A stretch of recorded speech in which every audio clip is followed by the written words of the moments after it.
Entreprendre dans le domaine de la cosmétique, et plus précisément au Cameroun ou en Afrique francophone, ce n'est pas une chose aisée. On a énormément de conceptions qu'on se fait de l'industrie cosmétique.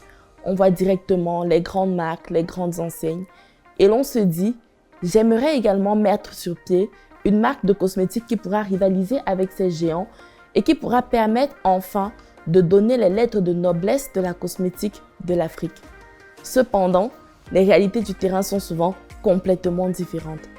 Il y a plein de choses que j'aurais aimé savoir avant de me lancer dans la cosmétique qui m'auraient certainement permis de gagner beaucoup plus de temps, beaucoup plus d'argent et surtout d'éviter un certain nombre d'erreurs qui m'ont fait perdre du temps.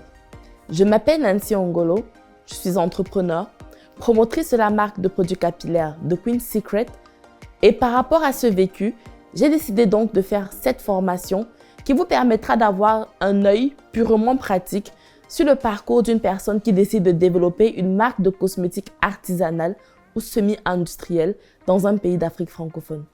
Si vous aussi vous avez envie de vous lancer sur ce chemin-là, si vous aussi vous avez envie de mettre sur le marché une marque de produits pour la peau, pour les cheveux, de produits ménagers ou encore de vous lancer dans une autre branche de la cosmétique au Cameroun comme la vente d'intrants, la vente de contenants, alors ce contenu est pour vous. Il s'agit de ce que j'ai baptisé mes 10 commandements de l'industrie cosmétique en Afrique francophone, qui va vous permettre de prêter attention à 10 points essentiels grâce auxquels vous allez économiser votre temps, votre argent, que vous soyez résident au Cameroun, en Afrique francophone ou que vous résidiez dans la diaspora. Alors, sans plus tarder, bienvenue dans cette formation qui, j'espère, vous permettra de mieux exploiter chacun des vents favorables qui sont les vôtres, que ce soit vos connaissances, votre argent, votre temps ou tout simplement cette idée merveilleuse que vous avez eue de vouloir lancer votre propre marque de cosmétiques dans votre pays.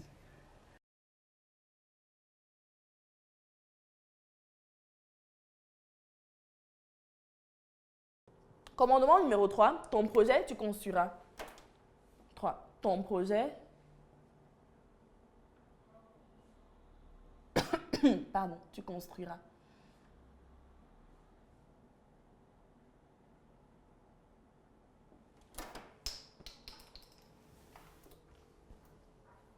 Là, on tombe dans la partie, je dirais, purement stratégique. Une chose que j'ai retenue après avoir travaillé avec les militaires, c'est qu'ils avaient trois niveaux opératoires. On avait le niveau stratégique, là où on pense, on dit vraiment, je vais prendre un exemple vraiment bête. La Startup Academy doit ouvrir un siège au Bénin, supposons. Ça, c'est la stratégie, parce qu'on a envie de s'étendre.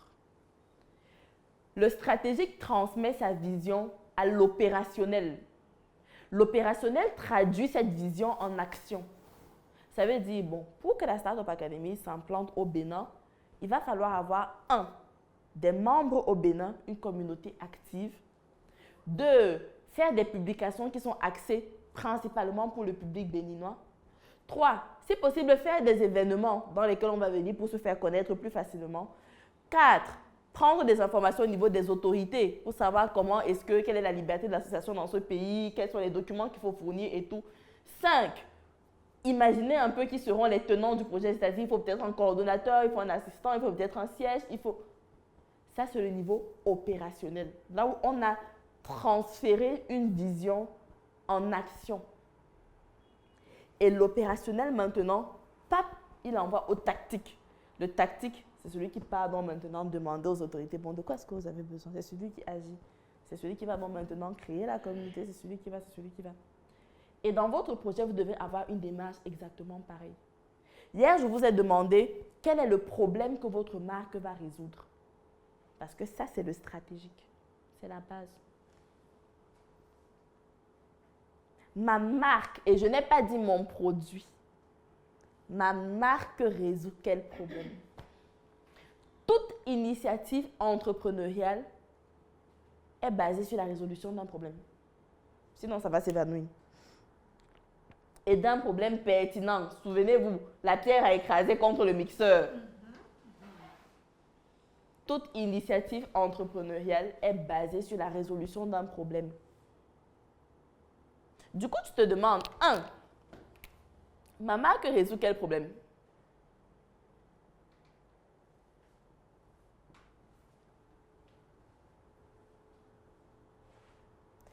Comment est-ce que ma marque va le résoudre? Là, on est dans l'opérationnel. Et c'est à l'intérieur du comment-si que vous allez sélectionner les produits et services que vous offrirez. Ça veut dire que je peux avoir une marque de cosmétiques qui pendant un long temps fait dans le conseil. Il n'y a aucun produit. On fait dans le conseil, les consultations dermato, les trucs. On n'a pas de produits sur le marché. Et le problème qu'on veut peut-être résoudre, c'est, je dirais, le stigma des peaux albinos. Les albinos, vraiment, ils sont hyper stigmatisés dans la société parce qu'avant, on disait que manger la chair d'albinos, ça guérissait de je ne sais pas trop quoi. Et puis, le soleil, et puis finalement, ils n'ont pas un soin particulier. Moi, je veux une marque qui permette à l'albinos de retrouver sa place dans la société à part entière, qui n'a pas besoin de se justifier pour sa peau, ses boutons. Il n'a pas besoin de... Non, je veux une marque qui se concentre sur le soin de la peau albinos. Comment? Des services peut-être de sensibilisation pour qu'eux-mêmes, ils apprennent ce qui est bon et mauvais pour eux. 2, des crèmes solaires. Parce que je sais que le soleil leur fait beaucoup de mal. Donc, je peux créer une marque de crème solaire qui vise principalement les albinos. Je dis aussi ça vraiment comme ça. Et là, on est dans le comment. Ça veut dire comment est-ce que le problème que je veux résoudre avec ma marque va être résolu. Vraiment, permettez la tautologie. Maintenant, 3, c'est chez qui? Ma cible, c'est qui? Donc, comme j'ai dit, par exemple, les albinos, là, j'ai même déjà délimité, par exemple, dans ce cas précis de figure. Femmes comme hommes comme enfants. Gars, ils ont tous le même problème avec leur peau. Donc, je peux décider de viser peut-être principalement les femmes albinos. Pourquoi? Parce qu'elles seront plus caring par rapport à leur peau, la peau de leur mari, la peau de leurs enfants, la peau de patati, de patata. Parce que, bon, fin de la journée, une femme reste une femme. Et dans le qui même, il y a aussi l'aspect du positionnement. Est-ce que je veux que ce soit une marque de luxe? Est-ce que je veux que ce soit une marque low cost? Est-ce que je veux que ce soit une marque réservée à une certaine catégorie de personnes? C'est toujours tant que je suis dans le stratégique et que je prépare ma communauté en parlant, oh vraiment, voilà les albinos qui percent dans la société. Non vraiment, moi mon mari il est même albinos, je suis en train de préparer mon terrain. Je n'ai pas encore dit que je vais sortir la marque. Mais je pense quand même déjà avant que, ok, il faudra que je capitalise sur cette communauté qui est en train de se bâtir autour de la cause albino. Comment est-ce que je peux faire? Avec des crèmes, avec des conseils, avec des journées spéciales, avec même des événements de mode. Mr. and Mrs. White, je ne sais pas, bref, je raconte aussi ça vraiment comme ça. Mais des choses là, ils vont se sentir valorisés, là, ils seront conseillés. Et du coup, quand je vais positionner la crème solaire, je ne suis même pas obligée de dire que c'est moi, je peux dire que c'est moi ou pas, mais ils vont adopter parce qu'ils sont déjà dans une communauté qui les comprend. Dès que j'ai donc ainsi fait le positionnement, 4, j'applique le commandement numéro 1 au projet. L'identité. Le projet, c'est une personne morale dont elle a une personnalité. La marque a un nom. C'est là où je choisis le nom de ma marque. Ma marque a un visage. Son visage, c'est son logo. Ma marque a une personnalité, c'est sa charte graphique. C'est le type de police qu'on va utiliser. C'est les couleurs qu'on va employer. C'est les tonalités que l'on va employer dans nos communications. C'est ça l'identité de ma marque. Et jusque-là, il n'y a toujours aucun produit. À aucun moment, on a un seul produit. On est encore loin Le nom de ma marque, le logo de ma marque, la police. Quand je dis le logo, je mets une fois la charte graphique. Parce que dans la charte graphique, on a les couleurs, les teintes. Chaque teinte, en colorimétrie, les couleurs ont une signification. Et même hors de la colorimétrie, pour ceux qui iront dans des sciences spirituelles un peu plus profondes, on va te dire qu'à l'intérieur du corps, on a des chakras, c'est-à-dire des centres d'énergie qui tournent, circulaires. Et chaque chakra, du premier jusqu'au septième, il a une couleur qu'il représente, avec un certain type d'énergie qu'il transmet. Ça veut dire que chaque couleur porte une énergie. Quand vous faites de la luminothérapie, je pense que c'est un soin esthétique, la luminothérapie, vous allez apprendre que les couleurs ont des vertus thérapeutiques. Le rouge a des vertus thérapeutiques, le vert, le orange, le bleu, le jaune. Du coup, quand je sélectionne une couleur précise pour mon logo, c'est un message implicite que ça transmet. Est-ce que je le connais ou bien j'ai choisi aussi au hasard? Et c'est pourquoi moi je ne comprends pas les gens qui font leur logo sur board ou qui font leur logo eux-mêmes. Si tu es graphiste, tu peux faire ton logo toi-même. Mais si tu ne l'es pas, confie à un professionnel. Et parle avec lui. Ne lui donne pas juste de l'argent, fais-moi le logo. Sauf si c'est un stupide. Parce que s'il est stupide et qu'il ne veut pas que ton projet réussisse, il prend ton argent et il te pond quelque chose, il te donne. Cherche quelqu'un qui est professionnel dans son domaine, qui lui-même dans ses communications est capable de t'expliquer pourquoi il a fait chacun des choix qu'il a fait, chacun des choix graphiques qu'il a fait, il te le demande. Parce que c'est celui-là qui pourra t'écouter, te comprendre la vision du projet et du coup les couleurs qui vont avec, les polices d'écriture. Parce que la police Arial, ce n'est pas la police Cambria, ce n'est pas la police Tiempos, ce n'est pas... Oui. Et chaque police a quelque chose. Il y a des polices qui font peur, il y a des polices qui font rire. Il y a des polices qui te font croire que tu es en train de parler avec un DG très strict. Il y a des polices qui te font croire que tu es en train de parler avec un enfant, avec une femme. Des polices manuscrites. La question c'est pourquoi est-ce que je vais donc choisir ça au lieu de ça? Ça part de ma vision que j'explique à un graphiste et qui la traduit donc maintenant en un logo. Et ce logo-là, c'est le visage de ma personne morale dont je ne peux pas jouer avec. Ce sont ces couleurs qui vont dicter mon packaging par la suite. Parce qu'il faudra un accord. C'est tout cela qui devra travailler ensemble, faire une très bonne synergie, un bon équilibre. Pour que ma marque n'ait pas l'air juste d'être tombée du ciel comme par erreur, comme ça, que la marque a glissé, ça se m'a retrouvée au Cameroun. Non. Il doit y avoir un bon travail de pensée stratégique avant.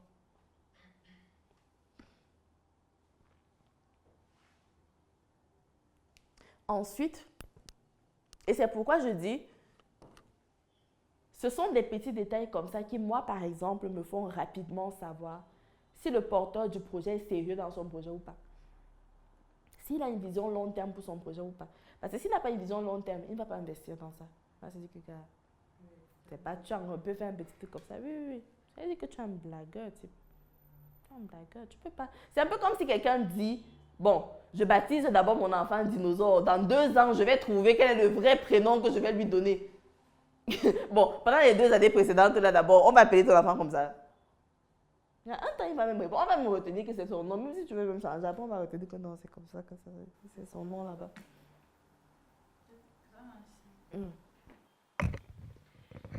Quand tu es en contact avec le graphiste et puis tu as déjà choisi peut-être les couleurs de ton entreprise, quand tu parles avec le graphiste, c'est à lui de te proposer les couleurs en fonction de la vision ou bien les couleurs que tu es venu avec peuvent aller. Parce que, par exemple, le graphiste avec qui j'ai travaillé pour mon logo, quand on me l'avait recommandé. Moi, personnellement, je ne le connais pas, oui. Donc, quand j'ai contacté par la suite, j'ai dit, OK, voici mon projet. Vu que, lors d'une formation avec Claudel, il nous avait montré les critères, en fait, pour faire, en fait, les questions que normalement un graphiste va te poser avant de réaliser ton logo. Maintenant, j'ai contacté le gars, il ne m'a pas posé les questions. Maintenant, moi-même, j'ai reformulé les questions, j'ai envoyé. J'ai reformulé les questions et puis j'ai répondu, j'ai envoyé. J'ai dit, bon, voici ce que je compte faire du projet et tout et tout. Et il m'a je t'ai dit, OK, ton logo va te coûter tel montant. J'ai dit, OK, est-ce que ça ne peut pas coûter tel? Il m'a dit, d'accord, il n'y a pas de souci. Et puis, il m'a dit, quelles sont les couleurs? J'ai dit, j'ai donné les couleurs et puis j'ai donné la forme du logo que je voulais en fait. Il m'a dit d'accord, il est parti, il a réalisé. Il ne m'a pas proposé quelque chose en me disant non, en fonction de la vision que tu as, je pense que tu peux plutôt faire comme ça ou comme ça. Il a réalisé et il m'a envoyé. Maintenant, vu qu'on m'avait dit que quand tu réalises un logo, on t'envoie le logo sous plusieurs formes. Parce que, en fait, il y a les choses que tu vas faire, que tu vas mettre ton logo et tout et tout. Je demande, mais pourquoi est-ce que tu ne m'as pas envoyé les formes? Vu que je ne connaissais pas, il me dit, mais je t'ai envoyé. Et puis moi, je clique pour regarder vraiment si il m'a envoyé. Je veux travailler avec le logo sur les images, mais je ne parviens pas à le faire, en fait. Et puis je demande, pourquoi est-ce que tu fais ça? En fait, après, il me dit, c'est ton projet. En fait, c'est la manière dont tu m'as expliqué ton projet. Il dit, mais tu ne m'as pas posé les questions. Donc, je ne savais pas ce que j'allais faire, vu qu'on me l'avait recommandé. Et puis, la personne qui me l'avait recommandé, c'est quelqu'un à qui je fais confiance. Et puis, j'ai dit, OK, j'ai aussi travaillé comme ça. Et après, c'est vrai qu'après, j'ai retouché le logo, mais je ne sais pas si ça respecte vraiment la vision que j'ai du projet ou non, en fait. OK. Bon, la première question que moi j'ai envie de te poser, c'est toi-même, tu as choisi les couleurs là par rapport à quoi? En fait, j'ai choisi les couleurs. Je me suis basée, j'ai regardé d'abord mon projet. J'ai dit que mon projet parle beaucoup plus de créativité, de l'amour et tout. Et puis, je me suis basée sur ça. J'ai dit, OK, le bleu signifie généralement la créativité. J'ai dit, le noir signifie la classe. Et puis, le rouge, la passion. Donc, je me suis basée sur ça, en fait, pour choisir les couleurs. Mais lui, il ne m'a pas conseillé en retour en me disant, non, je pense que tu peux faire ci ou ça, en fait. Donc, c'est sur ça que moi, je me suis basée pour choisir les couleurs. Ok. Bon, à ce niveau-là, moi, j'ai envie de dire, imagine un peu, je te recommande un médecin. Donc, tu es malade, je te recommande un médecin. Tu as mal à la tête. Et le médecin, il te dit, tu dis que tu as mal à la tête, c'est ça? Tu dis oui. Le matin, le soir et même à midi, c'est ça? Tu dis oui.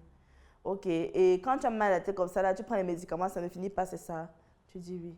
Il sort le couteau, il dit que je pense que c'est un cancer, on va t'opérer maintenant.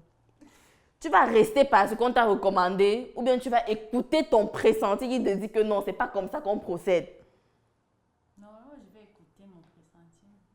Ça veut dire que si quelque part tu ne ressens pas, fin de la journée, c'est l'identité de ton projet. Si tu ne ressens pas le travail que le graphiste est en train de faire, tu lui dis. Et le fait également de te présenter totalement comme un profane, ça peut être un avantage dont je ne connais pas. Parce que je veux juger ton niveau en fait. Donc je te dis que je ne sais vraiment pas, je veux un logo, je ne sais pas par où commencer. Je n'ai aucune couleur préférée, mais voilà la vision du truc. Tu écoutes aussi un peu ce qu'il te propose. Parce que quand tu lui donnes trop de direction, lui-même, ça va aussi l'orienter, ça va limiter son travail. Ça va limiter sa créativité. Et on a deux possibilités. Soit on va tomber sur celui qui veut satisfaire son client et qui du coup te passe tous tes caprices. Il n'est pas capable de t'expliquer que non, ça ne correspond pas. Et on a celui qui s'en fout en réalité de son client, qui veut juste son argent. Donc tout ce que tu dis est bon, il fait.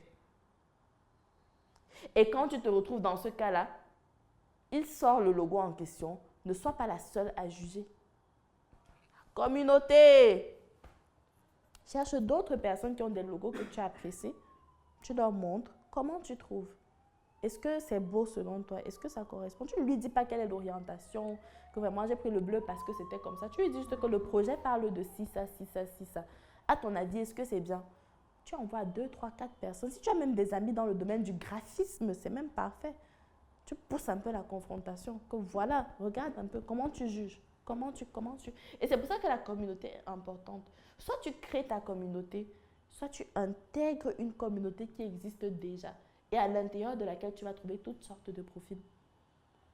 Ça veut dire que quand le graphiste finit de faire le logo et que je ne le ressens pas, regarde, mon ami, tu vas modifier.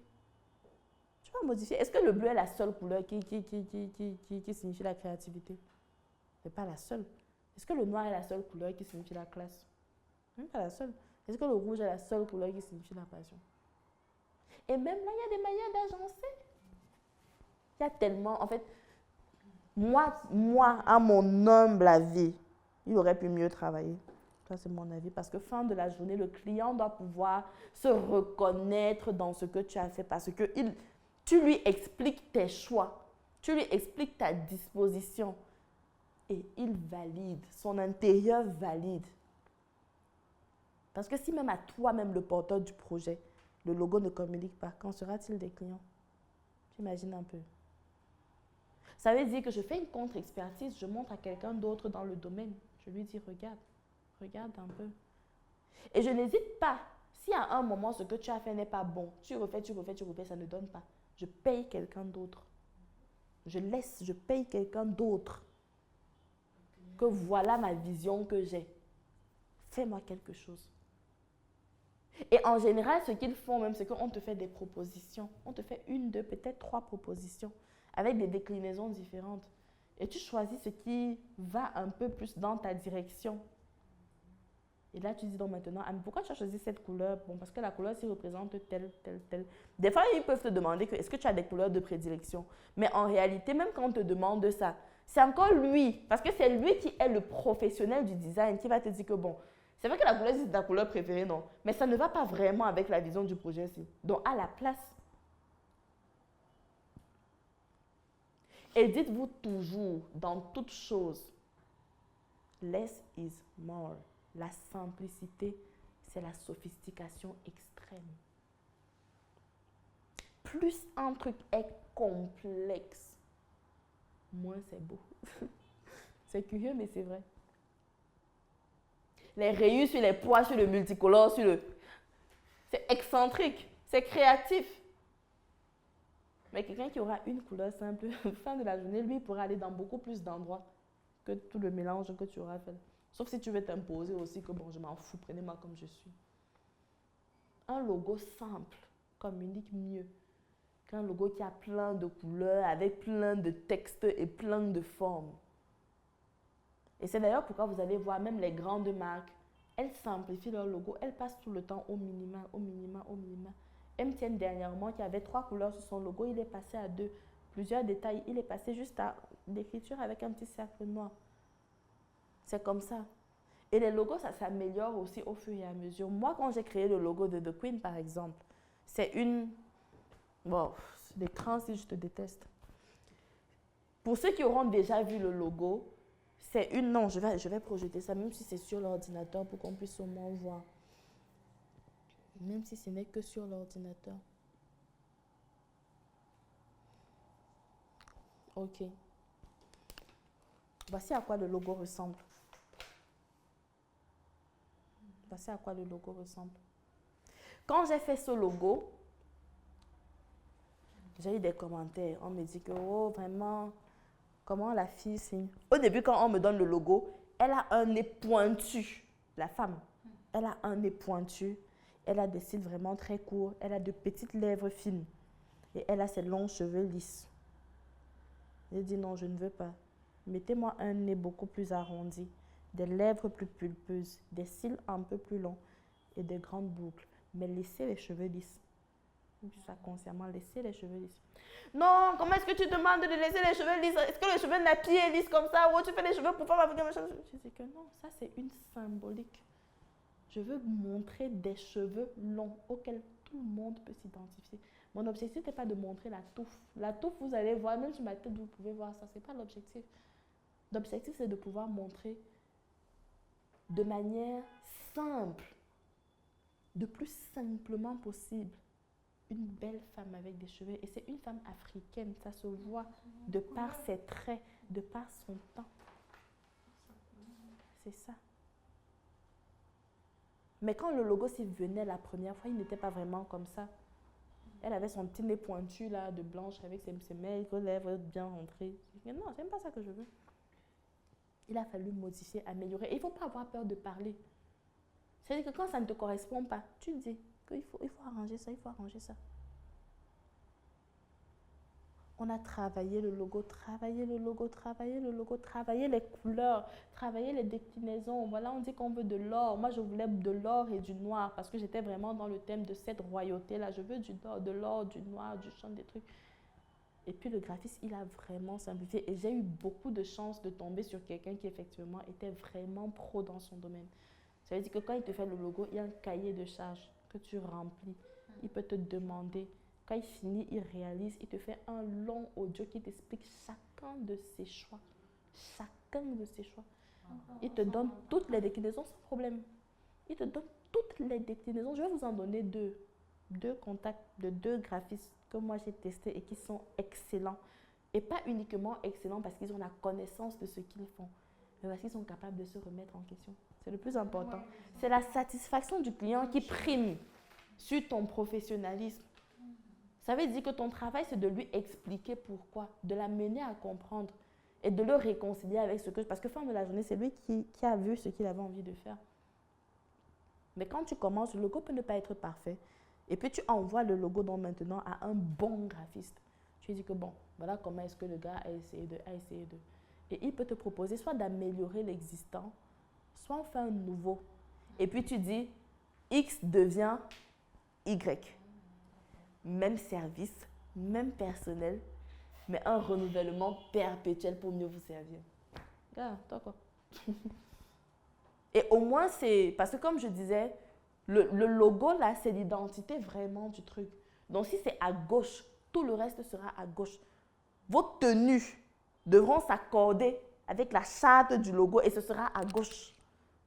Vos packaging de produits devront s'accorder, ce sera à gauche. Même le local, la décoration du local devra aller dans le sens de la... Et ce sera à gauche. En fait, ce n'est pas juste de mettre trop de choses à gauche. On ne peut pas se permettre. Donc, si à un moment, tu te rends compte où tu penses que ce n'est pas vraiment adapté, il recommence ou tu passes juste le flambeau à quelqu'un d'autre. Je vais vous donner les 2 contacts des meilleurs graphistes que j'ai. Je vais même vous en donner 3. Le 3e, il ne fait pas particulièrement les logos. Mais tout ce qu'il y a comme flyer, livret, brochure, présentation, il est hyper bon. Ça veut dire que quand l'un finit de créer le logo, il y a un, lui, il ne fait que les logos. Il n'aime pas faire les flyers, machin, patati patata. Il y a un autre qui fait le tout et un dernier qui se concentre sur tous les outils de communication. Je vais vous donner les 3 contacts. Mais de telle sorte que même un travail de synergie entre ces 3 peut sortir quelque chose de parfait.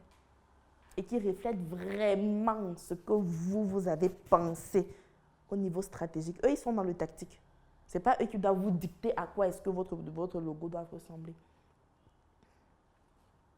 C'est bon. Perfect. Donc, on a, comme je disais tantôt, l'identité du projet. Le nom. Choisissez bien le nom. On ne baptise pas juste avec les initiales. Bon, mon mari s'appelle Pierre, moi je m'appelle Nancy. Donc, Pina Cosmétique. Gars, easy. Ça va où? Qu'est-ce qui se passe? Ça ne fonctionne pas comme ça. Le nom, lui aussi, découle de la vision. Le nom, lui aussi, découle de l'idéologie. Ce n'est pas juste un nom comme ça pour rendre hommage à mes ancêtres. Non! On parle de la cosmétique. Et même si vous voulez prendre, je ne sais pas, les initiales de qui que ce soit, il faut pouvoir veiller à ce que ça sonne bien. Ça doit être joli. C'est un nom qui doit pouvoir s'exporter. Vous n'allez pas vendre ça juste chez vous. C'est un nom qui doit pouvoir transmettre quelque chose. Ça doit sonner bien. C'est même le plus important. Ça doit pouvoir sonner bien. Ça doit être simple. Ça doit couler. Dove. C'est joli, c'est simple. Ça va vite. Bon, L'Oréal. C'est mignon. Ça fait comme... Ça fait élitiste un peu. Ça fait... Ça n'a même pas de signification, mais c'est comme si c'était un nom français. Ça doit pouvoir... Le nom doit avoir un... Je ne vais pas dire un... Dans un sens, je ne veux pas dire, par exemple, qu'un nom en langue maternelle n'a pas sa place. Non. Mais vous devez pouvoir justifier le choix du nom. Et que ce ne soit pas limité à vous. Ça ne doit pas se limiter à un nom que vous seul vous pouvez comprendre, que vous seul vous pouvez prononcer, que vous seul vous pouvez... Il faut vraiment travailler ça. Pensez, prenez votre temps pour penser le nom du projet. Le nom du projet pourra être le nom du produit par la suite ou pas. Ce n'est pas obligé. Mais prenez le temps de penser le nom de l'entreprise vraiment bien. Pensez le nom de l'entreprise. Même si c'est la fusion des noms, agencez ça quand même bien pour que ça puisse se prononcer aisément. Parce que ce qui se prononce aisément se retient. Et l'objectif, c'est qu'on vous retienne, que vous restiez dans les pensées des gens. C'est ce nom qu'on va utiliser pour faire votre logo. C'est ce nom qu'on va utiliser pour vous désigner dans des événements, dans des shops. Et pensez vraiment votre projet le plus loin possible. Imaginez ce nom écrit en haut de, je ne sais pas, de l'immeuble à Jeanne. Je ne sais pas, pensez grand pour le truc. Et dites-vous, est-ce que demain, après-demain, je voudrais toujours la même chose? Bon, quand j'ai fini de dire que Pina Cosmétique, je ne me sépare de Pierre. Bon, je fais quoi? Ça devient Nina Cosmétique. Le nom reste. C'est celui qui est parti. Il est parti avec son nom. Bon, pas forcément. Moi, j'ai vu. Comment je l'appelle? Je suivais dernièrement toujours un documentaire d'une femme qui dit qu'elle a épousé un monsieur. Elle est pompe funèbre. Et elle a épousé quelqu'un qui s'appelle Cercueil. C'est vraiment son nom de famille. Et quand ils ont divorcé, parce qu'elle a divorcé d'avec Cercueil, elle a gardé le nom. Que le nom correspond trop à mon activité, je ne peux pas changer de nom. Moi, je continue de m'appeler Madame Cercueil, même si on n'est plus à deux. Et ça, c'est sa chance. Si je me sépare de quelqu'un et on dit que, au tribunal, on décide que interdiction d'utiliser. Je fais comment? Bon, mon nom commercial, qu'est-ce qu'il devient? C'est quand la moins mou que c'est beau. Quand c'est doux, là, c'est joli. Des fois, c'est l'idéal qui n'a rien à voir, même avec moi-même. Je ne suis pas obligée de dire que, bon, comme je m'appelle Nancy, ce sera Nancy Cosmétique. Non. Je pourrais je peux vendre ça à quelqu'un. Je peux vendre la marque là à Pierre Fabre, qui l'achète de Queen. Là, ce n'est pas obligé d'être lié à moi. Tout dépend aussi de la vision. C'est pour ça que je dis, ça va vraiment penser qu'est-ce que vous comptez faire. Le but de la marque, c'est quoi? Et donc, maintenant, on prend un nom qui peut être dans une langue locale, qui peut être, même si ce sont des initiales, ça doit sonner bien, qui peut être le nom d'un... Je ne sais pas. Ça peut même être un nom qui n'a aucun rapport avec vous, mais il faut pouvoir justifier le choix. Parce qu'on vous le demandera tôt ou tard. D'où vient le nom de cette marque? Pourquoi avoir choisi ce nom pour votre marque? Que vraiment, je suivais une série télévisée et puis il y avait une femme qui s'appelait Clara, elle était trop charismatique, j'ai décidé de bâtir la cosmétique. Non, il faut faire différemment et bien. Tout cela va ensemble. Dites-vous également que le nom que vous allez donner aura une influence sur le positionnement.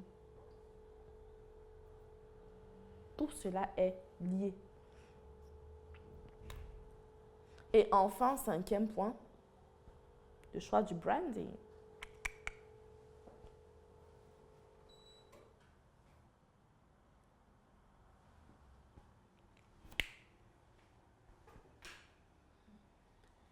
En toute chose, il y a des qualités. Qualité inférieure, qualité moyenne, qualité supérieure. Pour le packaging, c'est pareil. Qualité inférieure, qualité moyenne, qualité supérieure, qui aura une influence sur le positionnement de votre produit, qui aura une influence sur la perception que les gens auront de votre produit. Là, je suis déjà sur le produit, je ne suis plus uniquement sur la marque. Les lieux de vente, là où les produits seront vendus, ça aura une influence sur le positionnement du produit également. Si tu vends ça au sol, forcément, c'est pour ceux qui veulent se pencher pour aller acheter. C'est logique. Le type de design, le type d'égérie que vous prenez, la façon dont vous communiquez, c'est tout ça qui crée l'identité du truc. Pour ce qui est du packaging, par exemple, moi, j'ai eu beaucoup de difficultés, beaucoup. Parce que quand je lançais le produit, comme je disais tantôt à la base, ce n'était pas un produit que moi, je voulais lancer. Je faisais d'abord les conseils, je me suis rendu compte que le produit va payer. Sauf que, au début, je prenais les petites boîtes de piment, là, les petites boîtes transparentes avec un petit couvercle, là, et il n'y avait même aucune étiquette. Après, bon, les gars m'ont aussi dit que, gars, non, c'est sérieux. Si on donne même le produit là à quelqu'un, il ne peut même pas te rappeler que j'ai aimé le produit, je veux une autre boîte parce qu'il n'y a aucune information dessus. Quand je lance donc les produits par la suite, je m'en vais tranquillement au marché Mbopi, qui est un marché à Douala. Je regarde toutes les boîtes qui sont... Je regarde une boîte qui soit un peu jolie, qui soit un peu... je veux dire, puisque comme les échantillons de boîtes là, certains étaient très vieux. Je cherche un échantillon qui ait l'air encore un peu neuf, qui soit un peu bien. Jusqu'à aujourd'hui même, j'ai toujours certains produits qui sont toujours dans ce packaging là. Et je le choisis. Je prends mon logo, j'ai quand même quelques connaissances en design graphique. Je prends mon logo, je crée une étiquette moi-même. Propriété, voilà comment on utilise, machin, machin. J'avais fait ça à la hâte. Parce que comme je disais tantôt, je voulais faire une formation où je devais apprendre aux personnes à fabriquer leurs produits. Donc, je devais déjà avoir mes produits qui sont sortis. Donc, je fais rapidement l'étiquette là à la hâte comme ça. Je mets les instructions, je mets le grammage. Et puis, j'envoie ça à mon cousin. J'ai un cousin qui a imprimerie sérigraphie. Je lui dis, imprime-moi ça là, là, là, là, là. Je découpe rapidement, je colle le même soir. Ça sort. Je pense que j'ai encore des images. Je pense que j'ai encore des images de ce à quoi les produits là ressemblaient. Ce n'était pas mal. Même déjà à ce niveau, curieusement, ce n'était pas mal.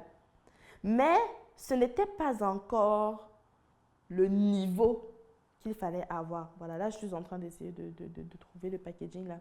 Ce n'était pas encore le niveau qu'il fallait avoir, mais il fallait bien commencer quelque part.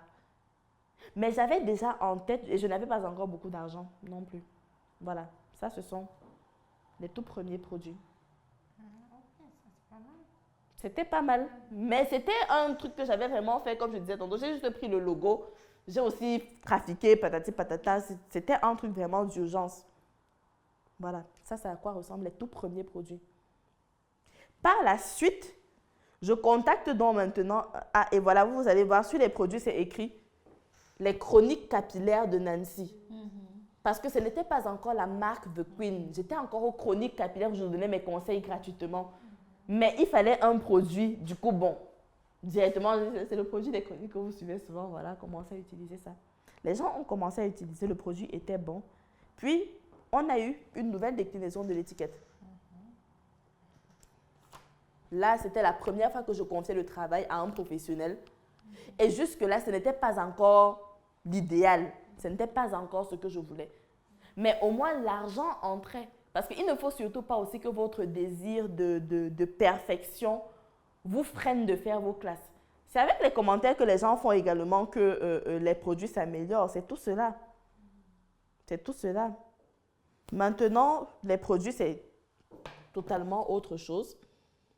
Bien que pour s'approvisionner en contenants, ce ne soit pas évident parce que les contenants, les meilleurs contenants ne sont pas fabriqués ici. Donc, c'est des importations qui, des fois, prennent du temps, ainsi de suite, ainsi de suite.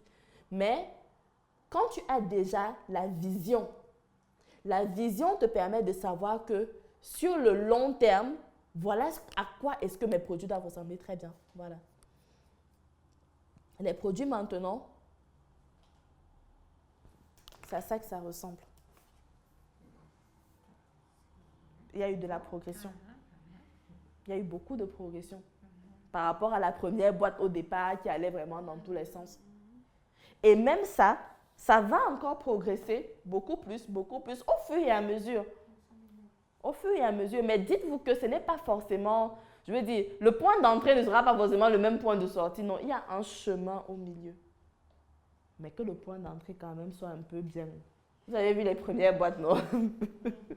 C'est le point d'entrée qui vous fait du n'importe quoi.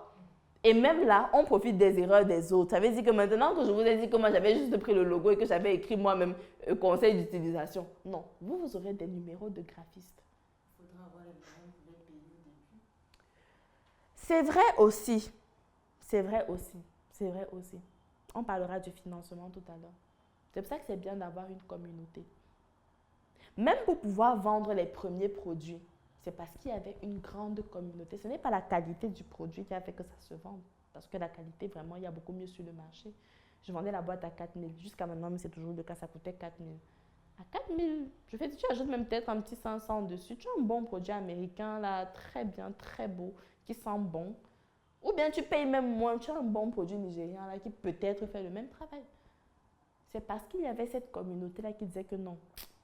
l'expertise de la femme, ça a permis de faire que c'est sûr que le produit qu'elle recommande, c'est ça que je dois utiliser. Ça a consolidé. Donc, on travaille énormément sa communauté pour que quand maintenant on se retrouve à bâtir le projet et qu'on le leur donne, qu'ils accueillent ça comme un bébé. Qu'ils critiquent, c'est normal. On doit exposer, la critique doit être évidente. Parce que c'est grâce à la critique là qu'on va améliorer chaque fois. Comme par exemple avec le logo qui était bizarre. Tu montres à d'autres graphistes qui te disent que c'est vrai que c'est mon confrère, mais il a dérangé. Hein. Ici, j'aurais plutôt fait, et ça corrige. Mais c'est vrai qu'après on a changé, on a refait autre chose. Voilà. Comme on dit, on améliore. Même pour mon logo-ci, il y a eu des améliorations. Il y a eu des améliorations, même au niveau des étiquettes, le nom des gammes, tout cela. C'est des choses qui se construisent au fur et à mesure. Et n'ayez pas peur de demander, je dirais, conseil. N'ayez pas peur de demander parce que le conseil vous permet de voir ce que vous-même, vous ne perceviez pas. Ça vous ouvre les yeux sur des aspects du projet parce qu'en général, on a tendance toujours à aller dans les extrêmes. Soit on va idéaliser son projet alors qu'il est très nul, soit on va être trop rigoureuse envers lui, alors que le niveau est déjà suffisamment bon pour le mettre au moins sur le marché. Donc, un regard externe te permet de te dire, vas-y, équilibré, peser le pour, le contre. Donc, au niveau stratégique, on pense le projet ainsi. On pense, la marque va s'appeler comment? Il y aura quel nombre de produits? Au début, on n'en met pas 450. Vous avez vu, au début, j'avais 3 produits. Mais en réalité, même pour dire la vérité, les 3 produits-là, c'était 1. Et j'explique pourquoi. J'avais de la glycérine végétale. J'avais une crème choc contre les chutes parce que je m'étais rendu compte, la fameuse crème que je tournais avec le piment et tout là, c'était un des produits qui était le plus demandé parce que c'était un des problèmes le plus rencontrés par les femmes, les chutes devant. Et il y avait le problème éternel de la souplesse, la casse et tout, qui en réalité résultait du défaut d'un simple produit, une crème, dans la routine d'hydratation. Donc j'ai pris la crème là, le leave-in conditioner plus précisément. J'ai fait une déclinaison du leave-in conditioner en ajoutant d'autres petits actifs pour pouvoir avoir la crème contre les chutes. Et j'ai reconditionné de la glycérine végétale pour avoir les 3 produits. Donc je ne fabriquais pas la glycérine, je reconditionnais juste. Parce que plus vous allez mettre, fin de la journée, c'est juste une émulsion. Hein. C'était tout. C'était tout le travail, une émulsion. Et dans la base, si on ajoutait juste tel, ici là on laissait ça tel quel, c'était tout. La base reste la même. Ce sont les additifs qui font la différence. Sauf qu'il y a des gens qui vont Par la suite, j'ai ajouté les shampoings. Les shampoings, on n'est plus dans l'émulsion, on est déjà dans les trucs avec les tensions actives, c'est beaucoup plus complexe. Puis, on a rajouté les huiles de pousse. Là, on est maintenant dans les huiles avec les huiles essentielles, les huiles organiques. Puis, on a rajouté les gels. Puis, tout ça, ce sont des constructions différentes. Mais c'est venu beaucoup plus tard. Parce que quand tu commences, limite, c'est toujours comme on dit une grossesse avec un enfant, puis une grossesse gémellaire, puis les triplés. Ce n'est pas la même chose. Le travail qu'il va te falloir pour positionner tous des produits différents, là, pour fabriquer, tes yeux vont sortir. Sauf que quand tu as bien pris le temps de penser ton projet, tu sors juste un qui te touche là, ça fait mal. Comme avec la crème anti-UV pour les albinos. Et je peux même faire plus simple encore. Je leur dis que c'est un lait corporel avec une crème incorporée. Parce que s'ils doivent faire le mouvement 2 fois, ils ne vont pas acheter. Donc, je dois d'abord me oindre là. Je finis de me oindre, je prends encore la crème pour me oindre une deuxième fois chaque jour. Avec la même crème de protection. Oui. Donc, je vous dis que grâce à ce lait, vous n'avez plus besoin de faire ça 2 fois. Non. Le seul passage ici, non seulement ça hydrate ta peau, mais ça la protège également du soleil. C'est un grand avantage. Pas besoin d'avoir 1000 laits, 1000 crèmes, crème visage, sérum, Non. Surtout que des fois, même les gens n'ont pas le temps de respecter toutes ces routines. Dès que j'ai bien ciblé, j'essaie de voir quel est le produit qui sera le plus facilement adopté. Le plus facilement. On a dit la simplicité et la sophistication extrême. Je ne me casse pas, je prends un truc et je concentre tous mes efforts pour que ça marche. Vous savez qu'est-ce qui fait l'efficacité du laser? Quand tu comprends le laser pour couper, même pour enlever les poils des gens, c'est de la lumière. C'est juste qu'on a concentré toute la lumière sur un seul point, c'est devenu tranchant. Et ça sera la même chose avec vos efforts.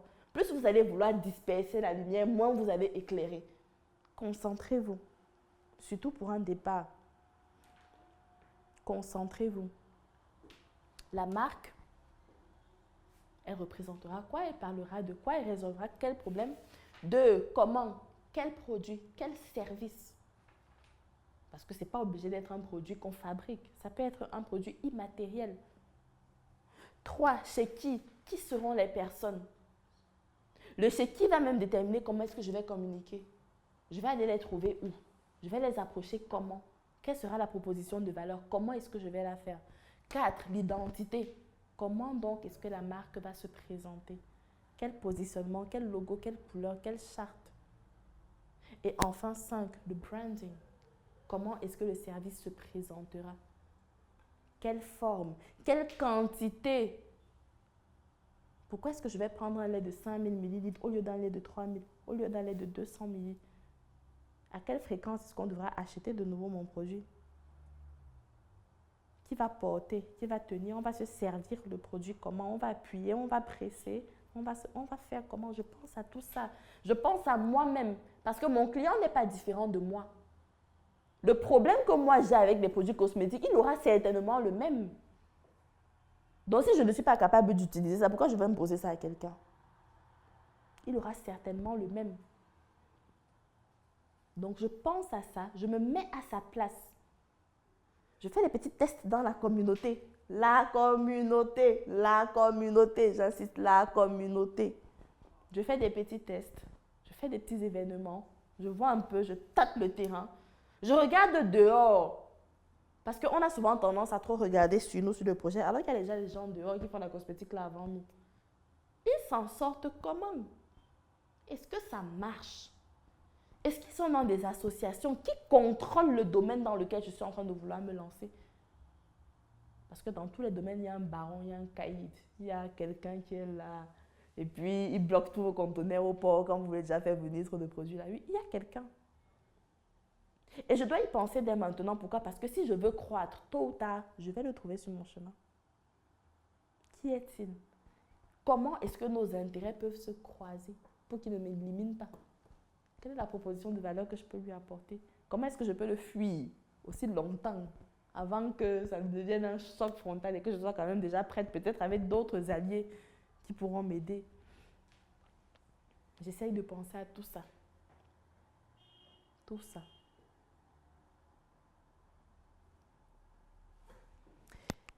Et dès que c'est fait, à ce niveau-ci déjà, est-ce que c'est bon?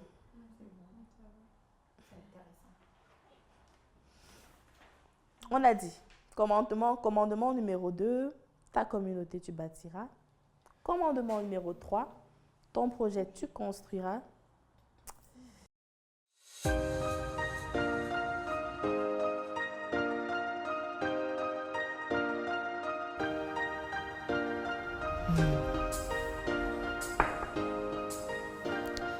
J'espère que vous avez apprécié cette formation au cours de laquelle j'ai partagé avec vous mes 10 commandements pour la création, le développement et l'implantation d'une marque cosmétique en Afrique francophone et plus précisément au Cameroun. Si vous avez apprécié cette formation, je vous recommande également la formation en fabrication de produits capillaires qui vous permettra donc maintenant de pouvoir avoir des formules afin de pouvoir mettre de manière pratique les produits sur le marché, ou encore notre formation en fabrication de produits cosmétiques qui comprend également des modules entrepreneuriaux comme la prise de parole en public, comme des financements et qui vous permettront donc justement de pouvoir mettre également votre marque de produits dermocosmétiques sur le marché. Surtout, si vous avez besoin d'accompagnement, si vous avez besoin de coaching, de suivi ou encore si vous avez besoin d'un relais au Cameroun, en Afrique francophone, afin de pouvoir développer votre projet de cosmétique, alors n'hésitez pas à me contacter avec les différents numéros et l'adresse email qui s'affiche au bas de cette vidéo. Je suis Nancy Ongolo et j'ai été très heureuse de partager ce moment d'échange intellectuel